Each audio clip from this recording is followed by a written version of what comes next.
बसंत पंचमी की आप सबको बहुत बहुत शुभकामनाएं। 23 जनवरी को बसंत पंचमी है और इस दिन आपको एक उपाय करना है।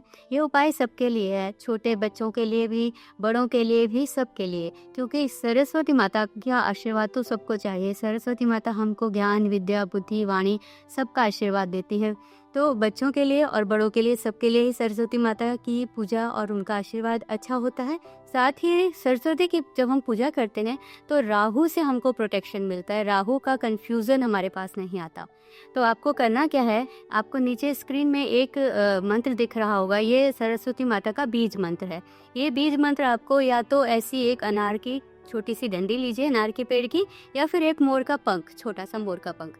इससे आपको शहद में एम लिखना है, ए जो ये नीचे मंत्र दिख रहा है ये वाला मंत्र लिखना है। ये बीज मंत्र है सरस्वती माता का। इस मंत्र को लिख के आपको शहद में 1 बार या 5 बार लिखिए तो बहुत अच्छा है। अगर 1 बार भी लिखते हैं तो कोई प्रॉब्लम नहीं है। इस शहद में लिखने के बाद जब आप लिखेंगे वो दिखेगा नहीं, क्योंकि शहद मिक्स हो जाएगा, लेकिन आपने मंत्र लिखा है उसकी एनर्जी उस शहद में आ जाएगी। उसके बाद अगर हो सके तो वो शहद ऐसे ही कोई खा ले तो बहुत अच्छा है, और अगर ऐसे नहीं खाता तो किसी बच्चे को पिलाना है तो उसमें दूध और केसर मिक्स करके उस दूध वो बच्चे को पिला दे, शहद और दूध मिक्स करके।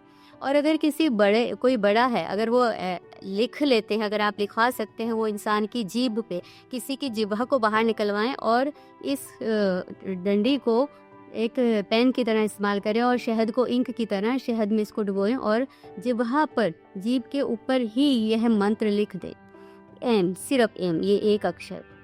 ये इतना अच्छा है कि साल में एक बार भी आप बसंत पंचमी के दिन करेंगे तो 4-5 साल में उस इंसान की वाणी पे, उनकी जिह्वा पर ही सरस्वती बैठ जाती है। तो ये बहुत अच्छा है। अगर आपका काम संगीत से जुड़ा हुआ है, गीत से जुड़ा हुआ है, कोई भी वाणी से संबंधित आप काम करते हैं तो ये मंत्र आपके लिए बहुत अच्छा है। बच्चों का कोई ऐसा काम है जिसमें उनकी वाणी की बहुत आवश्यकता है और वो इम्प्रेशन बनता है, तो ये मंत्र अगर आप लोग जिह्वा पे लिखते हैं किसी की, तो सबसे ज़्यादा सिद्ध तो तभी होता है जब आप ये बीज मंत्र शहद से, अनार की डंडी या मोर पंख से किसी की जिह्वा पर लिखते हैं। और अगर जिह्वा पर नहीं लिख सकते तो कम से कम शहद में लिखें और उसमें दूध केसर मिक्स करके उस इंसान को पिला दें, चाहे वो बच्चा हो चाहे वो बड़ा हो। ये एक ऐसा उपाय है जिसे करने से आप 3-4 साल के अंदर ही उस इंसान में फ़र्क देखेंगे। ये एक ऐसा उपाय है, अगर आपका बच्चे की वाणी से संबंधित कोई जवान नहीं ठीक है, बोलते नहीं हैं, आजकल बहुत से बच्चों के साथ ये प्रॉब्लम है, तो आप ये उन बच्चों के लिए भी कर सकते हैं। मेरी तरफ से आप सबको बसंत पंचमी की बहुत बहुत शुभकामनाएं, और ये वीडियो सबको शेयर करना जिससे सबके लिए अच्छा हो। नमस्कार।